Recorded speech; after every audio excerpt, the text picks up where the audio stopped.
Welcome back. This is Real TV, and I'm Stephen King, the real Stephen King, here to bring you real issues about real life, about what this world is really about. And tonight's story is going to be about Sean Suiter, an 18-year veteran of the police department that was uh, that was tragically killed at the age of 43 in 2017. I'll give y'all a little background, some more background.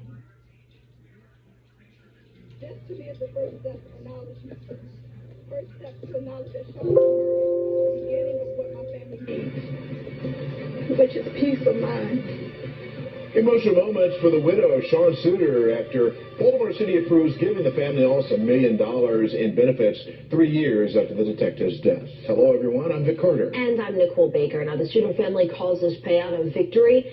After years of stress and pain, Detective Suiter died while investigating a triple murder case in the Harlem Park neighborhood in 2017. His family believes he was murdered, but a state police investigation concluded his death was a suicide, and the still open case remains one of Baltimore's highest profile mysteries. WBJZ investigator Mike Hogan live for us at City Hall with reaction tonight from both Suiter's family and attorneys. Mike. Nicole and Vic, it has been a long fight for them and one that is ongoing. Nicole Suiter says this gives her some peace, but she still wants justice, and she believes the killer is still out there. All those in favor say aye. Aye. Without discussion, Baltimore City Spending Board approved $900,000 in workers' compensation benefits for the family of Detective Sean Suiter, who died of a gunshot wound to the head while on duty in West Baltimore almost 3 years ago. It resolves a legal battle between the city and Suiter's loved ones over whether Baltimore should pay out benefits, which would not be due if the detective killed himself. Every day since this horrific day has been a trial. So why would the city pay a detective that killed himself? They say he killed himself. Work benefits. So they just said if he had killed himself, he wouldn't have got nothing. But they just go ahead and prove it. But keep listening to the story. Here it is nearly 3 years later, and the pain prevails. Suiter's widow, Nicole, has maintained her husband would never take his own life. Sean Suiter was indeed murdered. Suicide was never an option. Detective Suiter was killed the day before his testimony in front of a grand jury investigating the Gun Trace Task Force scandal, the largest corruption probe in city police history. You see, this man was finna testify on other officers that blue wall of silence is real. And see, even when they get out of line, they get taken care of. So just think about that. Let's keep listening. Detective Ram, he pulled out the handgun and the cocaine. The GTTF was a group of officers who for years stole cash and drugs from citizens. Many former officers are now in prison.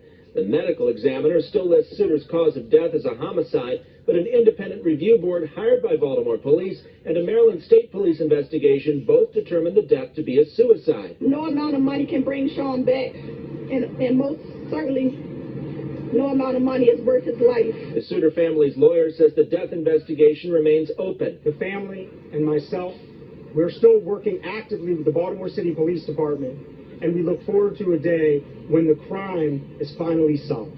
His widow hopes the approval of benefits will help clear his name. Sean cannot rest in peace until justice is completed. I will continue to fight for justice. Now, to the Sean Suiter family, give my condolences. We're in the biggest criminal empire that the world has ever witnessed, and the corruption, the lawlessness, the injustice, all these things run deep inside the society. And you have groups of people, organizations inside the cities, inside the towns, that pose as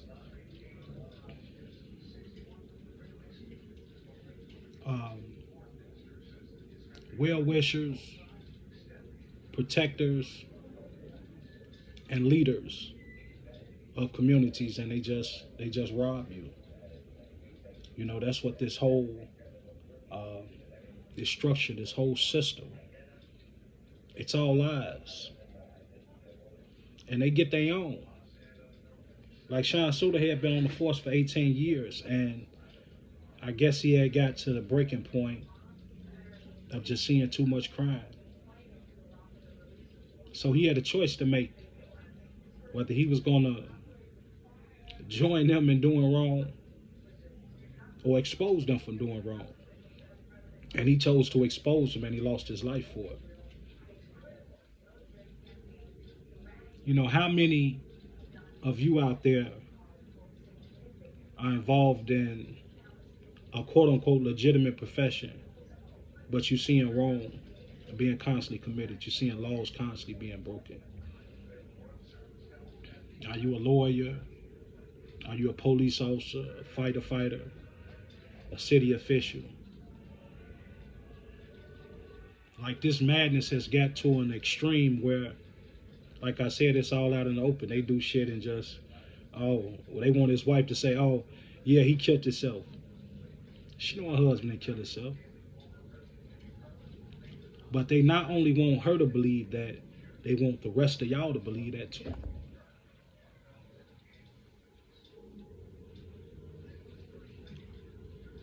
We're in a lawless state. We're in the biggest criminal empire that the world has ever seen. The church is involved. The police are involved. The corporations are involved.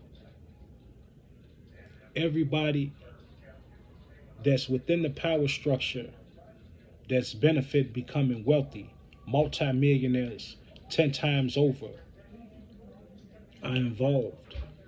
That's why in the city of Chicago right now you have the black church. You have pastors telling their parishioners that they need to follow the mayor agenda in terms of this migrant crisis. And they done allotted $130 million to house and clothe people when they haven't gave a fuck about housing and clothing the already homeless population in Chicago and the decimated ghettos. But they got $130 million to give to some people that just came over here. You got to think about that. You're in a lawless nation, man.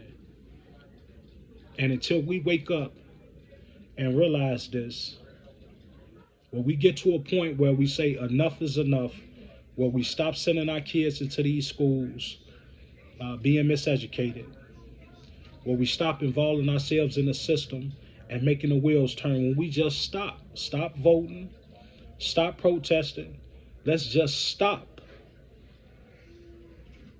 participating in the system. That'll get their attention. You ain't got to fire one shot. Just stop. We have one day where everybody say, hey, I'm not going to work. There's too much going on out here. You got all these robbery sprees that's going on in Chicago. You got all these murders going on in Chicago. You have all this poverty going on in Chicago. But Chicago has $130 million to give to migrants. They're concerned about their personal well-being all of a sudden. But the people in the city of Chicago that have been dying, not by just the hands of the police, but by other black people, nobody is concerned about that. You're opening up schools that you closed on purpose, by design. You're reopening up schools to turn them into shelters. But y'all haven't gave a fuck. You got people right off of Lakeshore Drive, when you get off on Lawrence, that viaduct right there, you have people sleeping under that viaduct, and they've been sleeping under that viaduct for years. The city of Chicago does not give a fuck. It's another agenda that's attached to that. And I believe that these preachers that's standing behind the mayor is going to get some of this money, this $130 million. That's supposed to be for the migrants. So it's all a game. But it's time for us to wake up. It's time for us to be better. It's time for us to get back with God. Because, see, this is how you destroy a nation. You corrupt the people. You destroy the family structure. You destroy the moral fabric of the people. That's why the music the way how it is. That's why the movies are the way how it is. That's why communities are the way how it is. Because that's how you destroy a nation. You strip them of their history. You strip them of their knowledge of self. You strip them of their ideas of God. You turn them into niggas and bitches until they all hate each other and want to kill each other. You exploit their communities. You make them the drug distribution centers of America. These are your products that you have brought from other countries here, and you distribute it in our communities. It's a big game, man.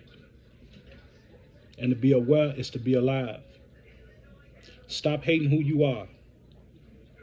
Stop being who they want you to be. Stop participating in the system. Be you. Like, share, and subscribe. This is Real TV. And if y'all want to support this channel, my Cash App is in the description below. I'll talk to y'all later, man. This is Stephen King, the real Stephen King.